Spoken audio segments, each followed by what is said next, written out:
I've been cutting off motherfuckers left and right because of the situation with my most recent ex boyfriend. Things are still rocky with him, but my general consensus in my heart and my soul is like, hey, if you know what this nigga did to me and you know how it affects me and you've seen me crying, screaming, suicidal, fucked up as hell, talking about all the horrific details, and at the end of the day, you're still like clinking drinks with the motherfucker and like being all chip chip cheerio, hey Jared, then I don't really like to be your friend because it's like, how are you gonna say you're my friend?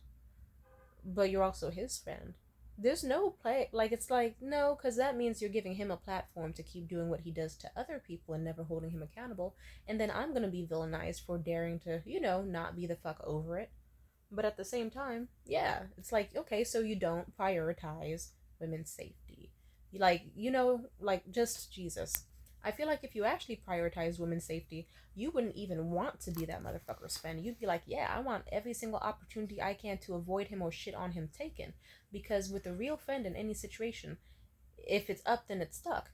If you got beef with a friend, you got beef with me too. That's what real friends who actually care about you and respect you do.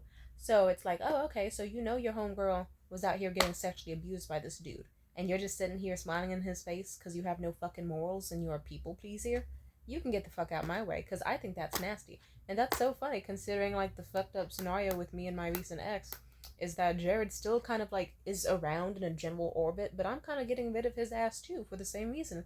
Because now that I'm finally gaining the like self respect and conscience and stuff to be like, you know what, I want good people around me. And honestly, I don't think someone who would be friends with people who hurt me like that are good people, so I'm gonna cut them out. And Jared was like, how is that gonna work? How are we gonna be friends if you're out here cutting off people just for talking to me because me and you are or were not on good terms? Exactly, nigga. I'm not trying to be your friend either. That's the trick. Because if I cut off these niggas for disrespect, I'll go, hey, you know what? I'm out here getting rid of the low offenders. Let me get the big top dog off. It's kind of like it's like I'm leveling up. I'm taking out the small enemies so I can level up my stats until I'm mentally secure enough to be like, you know what? Let's take this big boss down.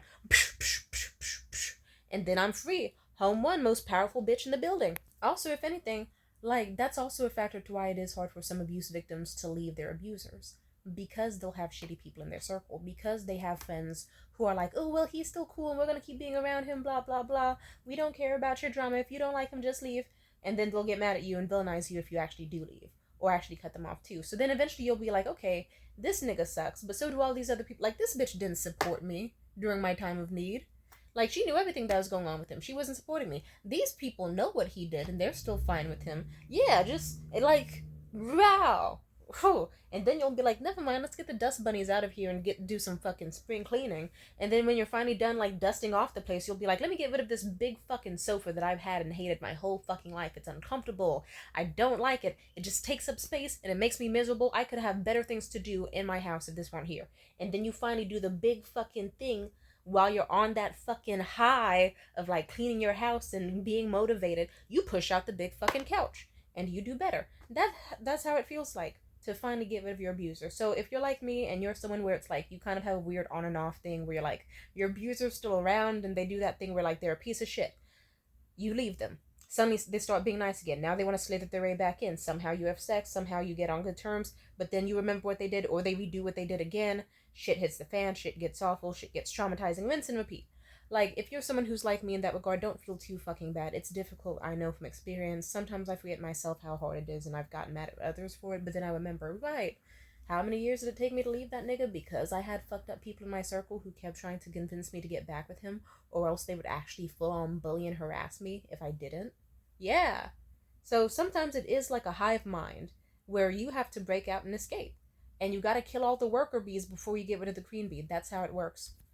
Once you get enough self-respect to be like, get rid of all the fucking cronies, you can get rid of the big dog.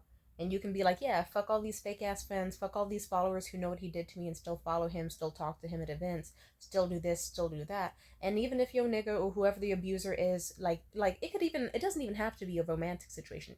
It could be your parent. Like, you could be with your parent and then you could be like, okay, I'm on good terms with my parent now after years of abuse. And then other people around you will be like, oh, hey, so I heard that your mom did that fucked up shit to you, but she's still your mom. Like, don't hold her accountable for her actions. Like, okay, she beat the shit out of you. She was sort of incestuous. She was sort of weird, but like, that's your mother. If you can go, fuck those people, you're weird, and then your mom gets mad at you, then she's showing how fucked up she is, because it's like that proves she does not want to be held accountable herself. She has not changed as a person, and she wants some people that will always defend her even when she's wrong because she plans on doing wrong again. Then you can easily be like, you know what? I hate these bitches for condoning my mother's behavior. But why is she still here? Get that bitch out. Gone. And that's the way it's supposed to go. So sometimes leaving abusive relationships isn't always easy. Sometimes you are going to lose a lot of friends in the process, or family members, or whatever, but it's worth it. It's very much worth it.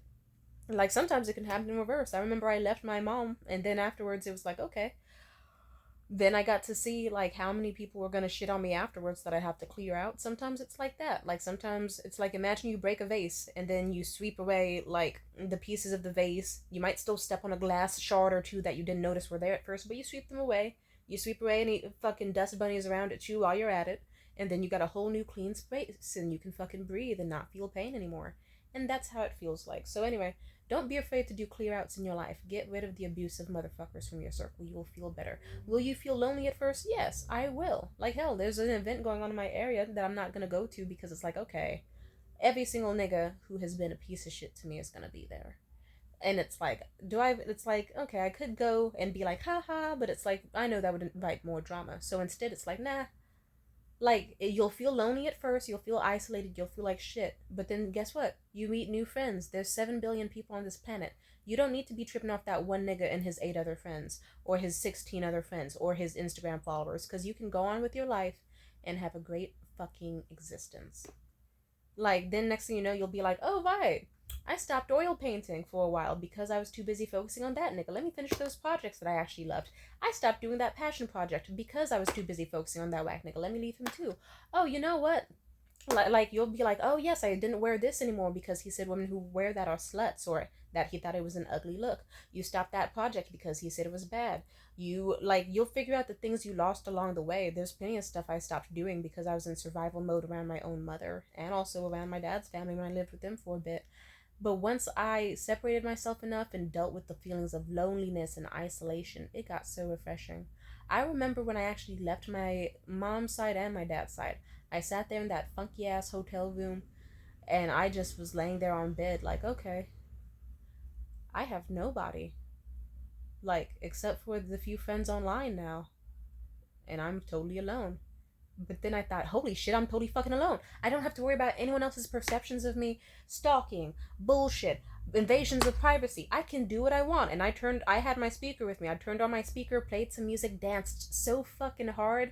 I took the most luxurious shower ever. I masturbated in the bed. I laid in the blankets. I read all types of cool books and stories. And I didn't have to worry about someone kicking open my door and demanding this out of me or that out of me, or doing it just because they wanted to insult me for like 8 minutes straight. And I was free. And I've been free ever since. And even on the days where it feels difficult, I know I am still blessed and life's still going well. So, yeah, thank you very much. Love you. Have a good day.